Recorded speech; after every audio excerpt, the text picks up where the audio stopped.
मुझे ये खबर अब कंफर्म मैं कर सकता हूँ, मॉक ड्रिल का ऑर्डर आ गया है। ये इस वक्त की सबसे बड़ी खबर क्या होने जा रहा है कि पट्टू आओ ना, वहाँ बैठ के डायलॉग मार रहे हो और यकीन करो कि हमने ये जो एटम बम बनाया ना, इसमें हमने भूख प्यास ना अच्छा खाया ना अच्छा पिया, कर्जे लिए हम लोगों ने सिर्फ एटम बम बनाने के लिए लिए थे। और ये एटम बम हमने अपनी जिंदगियों में हर हाल में तुम पे मारना है। हिंदू कब कभी किसी से लड़ा है? उसके अंदर क्या इतनी जुर्रत है? तारीख क्या है उन लोगों की? वो कोई ऐसी कौम दुनिया पे नहीं है जिसके ये गुलाम नहीं रहे। हमारे आर्टिस्ट उनके कदमों में ही बैठ गए यार, मतलब कि बिल्कुल उनके चरणों में, बिल्कुल उनकी बूटी साफ करने के लिए बैठ गए। तो ये अपने आप को भी जरा देखने की जरूरत है कि हमारे अपने आर्टिस्ट भी जो इस किस्म की हरकतें करते हैं। मिलकर सब एक पाकिस्तान जिंदाबाद का नारा लगाओ जो बॉर्डर्स पे भी जाना चाहिए। चलो खड़े होके नारा लगाते हैं, पाकिस्तान का नारा बैठ के नहीं लगाते। पाकिस्तान, क्या बात है, दिल खुश हो गया। I love you all, thank you. आप देखिएगा जो जो चीजें इन्होंने हमारे कश्मीर में करी थी ना, वही वही चीज वहां पे ऑक्यूपाइड कश्मीर में पीओके में हो रही है। कोई स्वर्ग नहीं होता, कोई नर्क नहीं होता, कोई जन्नत नहीं होता, कोई जहन्नुम नहीं होता, सारे हिसाब यहीं पे होते हैं। इंडिया, इंडिया, अब्बू, अब्बू, माफ कर दो, माफ कर दो अब्बू, माफ कर दो। पाकिस्तान आपकी औलाद है, माफ कर दो। हम सुअर हैं, कुत्ते हैं, हमें मार लो, हमें जान से मत मारो। सेकुलर ग्रुप्स खड़े हो गए बलूचिस्तान के अंदर, सेना का एक दबदबा था वो खत्म हो गया है। कई शहर ऐसे हैं जहां सेना जा नहीं पा रही। हम एक ऐसे जगह पे जाके खड़े हुए हैं जहां इसी तरह के इंसिडेंट्स और होंगे और बातचीत नहीं होगी, तो where do you see this headed? और इसको सकूत को तोड़ेंगे कैसे? गालिब हमें ना छेड़ के फिर जोशे अश्क से हम बैठे, हम कतहिया तूफान किए हुए। तो भैया पाकिस्तान के सर्वनाश का शंखनाद हो चुका है और पाकिस्तान की उल्टी गिनती शुरू हो चुकी है। और उधर पाकिस्तान का फॉरेन मिनिस्टर, पाकिस्तान का विदेश मंत्री रसिया के पास गया हुआ है और उसके पैर पकड़ के बैठ चुका है, उसका जूता चाट रहा है, पैर छोड़ने को तैयार नहीं है। वो पुतिन को बोल रहा है कि सिर्फ आप ही एक हैं जो हमें मोदी से बता सकते हैं, प्लीज आप भारत को बोलिए कि भारत हम पे आक्रमण ना करें, नहीं तो हम बर्बाद हो जाएंगे। आपको पता है कि खैबर पख्तून पाकिस्तानियों को चुन चुन के मार रहा है, वहां के ट्रक में आग लगा दिया गया है बीच हाईवे पे। और एक मौलाना का पश्तून का वीडियो वायरल हो रहा था कि अगर भारत पाकिस्तान पे अटैक करता है तो सारे के सारे पश्तून हम भारत के साइड होके पाकिस्तान से जंग लड़ेंगे। और यही बात बलूचिस्तान भी बोल रहा है कि भारत अगर जंग करता है तो हम भारत की साइड से लड़ेंगे। और इधर मरियम नवाज बुरखे उतार के मैदान में आ चुकी है कि भारत से जंग लड़ने के लिए मैं अकेली जाऊंगी। बांग्लादेशी फौज के साबिक मेजर जनरल फजलुर रहमान ने तजवीज दी है कि अगर भारत पाकिस्तान पर हमला करता है तो बांग्लादेश हुकूमत भारत पर हमला कर दे। बहुत खूबसूरत भाइयों वाला मशवरा है। देखो, एक मुहावरा है अंग्रेजी का, मेरी एक फूफो थी, उनको बड़ा ये पसंद था, अक्सर वो बोला करती थी, blood is thicker than water. ठीक है, खून पानी से ज्यादा गाढ़ा होता है।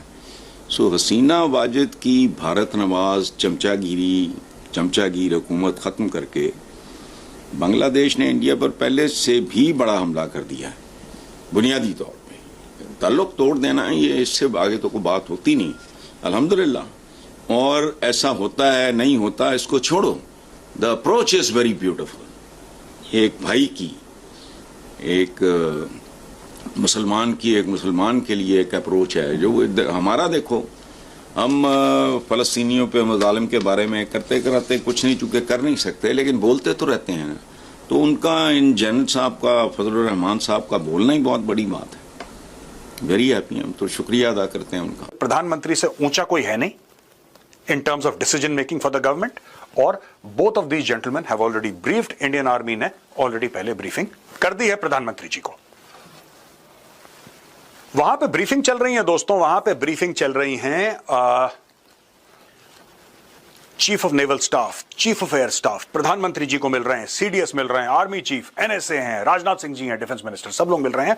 और वहां पे पाकिस्तान थर थर कांप रहा है, थर थर कांप रहा है यही लोग जो बड़ी बड़ी चीजें टेलीविजन पे बोलते हैं, इनके मंत्री इतने हिंदू मार देंगे कि लकड़ी नहीं मिलेगी और ये फलाना ढिमका, खून बहेगा अगर पानी नहीं बहेगा, ये सब लंबी लंबी छोड़ने वाले आज की तारीख में रूस गए हैं और पैर पकड़ लिए उन्होंने और छोड़ नहीं रहे, पैर पकड़ लिए और छोड़ नहीं रहे। देखिए, Pakistan ambassador in Moscow Mohammad Khalid Jamali has requested Russia to intervene in the conflict. Russia से बोला कि नहीं, आप बीच में पड़ो। क्यों जा रहे हो रूस के पास?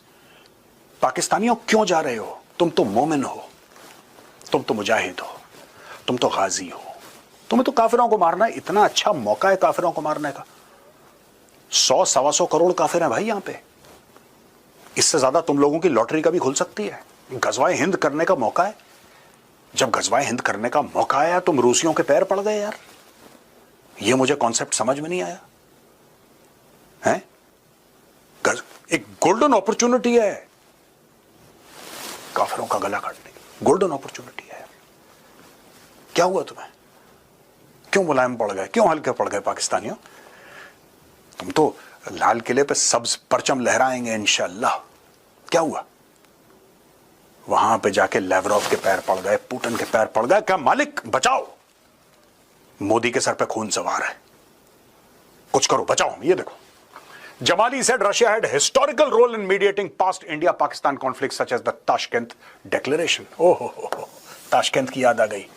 He emphasized Russia's strong relationship with both India and Pakistan. देखो, ये है टिपिकल पाकिस्तानी पंजाबी झूठ। रशिया का क्या रिलेशन है पाकिस्तान? मैं जानना चाहता हूं पाकिस्तानियों, अगर तुम ये वीडियो देख रहे हो, तुमने कितने का माल बेचा रूस को? कितने का माल बेचा तुमने रूस को? ये तो समझाओ मुझे कि साहब इतने अरब डॉलर की ट्रेड है रशिया के साथ है। ये देखो, चोर ऐसा लगता है दोस्तों, मोहम्मद खालिद जमाली, ये चोर है, चोर की शक्ल है, ये चोर ऐसा लगता है। अगर कोई पूछे कि चोर कैसा लगता है, अगर आपसे आपका बच्चा पूछे कि पापा चोर कैसा लगता है, तो कहना बेटा चोर ऐसा लगता है। ये देखो, he emphasized Russia strong relationship with both India and Pakistan. ओ हो, बोथ इंडिया एंड पाकिस्तान। आपने कितना माल खरीदा है रूस से? आप कब से रूस के साथ खड़े हुए हैं? ये पाकिस्तानी झूठ बोलते हैं, ये मक्कार लोग हैं दोस्तों। पाकिस्तानी वो थे जिन्होंने अमेरिका से पैसा लेकर रूस की पीठ पे खंजर उतारा था। The so called first Afghan जिहाद। जब रूसी फौजें आई थी, यूएसएसआर की फौजें आई थी ना अफगानिस्तान के अंदर, उस वक्त जनरल जियाउल ने पैसे लिए थे, जियाउल हक ने। जनरल जियाउल टुक मनी, हमीद गुल आईएसआई का चीफ, ये सारी की सारी बदमाशी उन्होंने करवाई। हजारों रूसी फौजियों को मरवाने का जो जिम्मा था वो पाकिस्तान का था। और आज भी बड़े फक्र के साथ कहते हैं पाकिस्तानी कि हमने तोड़ा है रूस को, हमने सोवियत संघ को तोड़ा, ये बोलते हैं पाकिस्तानी। आप कभी भी देखिए, इनके टेलीविजन पे देखिए क्या बातें होती हैं। दे ऑल से वेरी प्राउडली कि रूस को तोड़ने में हमारा बहुत बड़ा किरदार रहा है। अरे यार एक बात बताओ, अगर रूस को तोड़ने में तुम्हारा इतना बड़ा किरदार रहा है तो इनके पैरों पर क्यों गिर रहे हो? उनको मालूम है कि पाकिस्तान जो है वो इंडिया के एक एक कोने को, एक एक इंच को टारगेट कर सकता है, और अगर इफ नीडेड तो हम करेंगे भी। देखिए, पाकिस्तान के पास we have nothing to lose. ये जो राइजिंग इंडिया है ना, फिर ये राइजिंग इंडिया नहीं होगा, ये फिर बेसिकली डिस्ट्रॉयड इंडिया हो जाएगा, और they know it very well. अच्छा, जब आपके पास आप ये देख लें कि अभी जब से ये हमारा मसला हुआ है, आपको पता है उनकी एयरलाइंस की क्या पोजीशन हो चुकी है। आज वो कह रहे थे कि सिविल एविएशन को बेल आउट पे करेगी एयरलाइंस को, वो डिफॉल्ट करने जा रही हैं, और वो बेल आउट पे करने से इनकार कर दिया। और अभी कुछ शुरू भी नहीं हुआ, लेकिन फ्लाइट्स इनकी जो है वो मंसूख हो चुकी है। कॉस्ट ऑफ वॉर है वो बहुत ज्यादा। आपको पता है कि टर्की पाकिस्तान के साथ हो चुका है, और पाकिस्तान का झंडा और टर्की का झंडा एक साथ लेके वो मतलब सोशल मीडिया पे वायरल भी किया जा रहा है, और उसका नेवी पाकिस्तान आ चुका है, अपने हथियार भी पाकिस्तान को सप्लाई कर रहा है। और उधर चाइना भी थोड़ी बहुत कर रहा है, क्योंकि आपको पता है कि वो फाइटर जेट दिया है जिसको उसने लाहौर में लगा रखा है, कराची में लगा रखा है कि भारत आक्रमण करेगा तो इसका चाइनीज विमान भारत से लड़ेगा। और इधर भारत के साथ रूस खड़ा है, फ्रांस खड़ा है, इजराइल खड़ा है, अमेरिका भी लगभग खड़ा ही है। हालांकि उसका 80-20 है, 20% वो पाकिस्तान के तरफ भी झुक जाता है क्योंकि उसका अपना निजी स्वार्थ भी है। लेकिन इजराइल तो बोल रहा है कि आप एक बार बोलो मोदी जी, हमें सिर्फ आप हुक्म दो, आपको कुछ करना नहीं है, मैं अकेले ही पाकिस्तान को नक्शे से मिटा दूंगा। और ये नक्शे से मिटने वाला है 101%। आपको पता है कि भारत के सभी राज्य में अलर्ट भी जारी किया जाएगा कि आक्रमण होगा, बिजली कटेगी, तो आपको कैसे अपने घर में रहना है, कहां पर जाके आपको सेफ रहना है, कैसे बचाव करना है, ये सारी जानकारी आपको दिया जाएगा। तो कल आप जागरूक रहे, न्यूज़ चैनल देखते रहे और अपने स्टेट में अगर कुछ ऐसा अनाउंस होता है तो आप उस पर ध्यान दें, क्योंकि जब आक्रमण होगा तो वो ये नहीं देखेगा कि ये भारत का कौन सा क्षेत्र है, ये भारत का उत्तर प्रदेश है कि भारत का बिहार है कि दिल्ली है कि मुंबई है कि चेन्नई है, वो सिर्फ भारत पे आक्रमण करेगा।